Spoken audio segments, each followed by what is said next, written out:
希塔美德下載紀律。紀律係一種自我控制嘅力量，佢讓我哋喺生活中保持秩序，並且堅持實現我哋嘅目標。當我哋擁有紀律，我哋唔會被誘惑所左右，而係能夠專注於自己設定嘅計劃，並且穩步嘅向前。紀律並唔係壓抑或者限制，而係一種內在嘅自由，讓我哋能夠有效咁管理自己嘅時間同埋精力。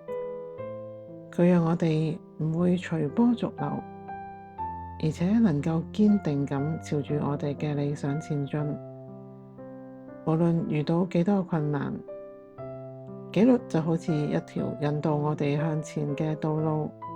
無論呢條道路有幾長或者幾咁困難，只要我哋堅持走落去，就一定能夠達到目標嘅彼岸。而家我請一切萬有嘅源頭將你嘅細胞接收器打開，為你下載。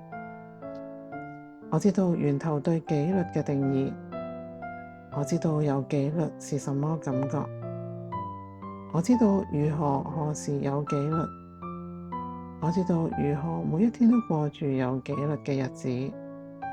我有源頭對紀律嘅觀點，我知道有紀律係可能嘅，我知道有紀律係安全嘅。我有紀律。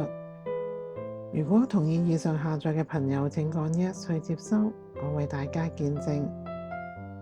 所有下載都下載到大家身上每一個細胞，所有信念層面，所有語言，所有時空。多謝，完成了，完成了，完成了。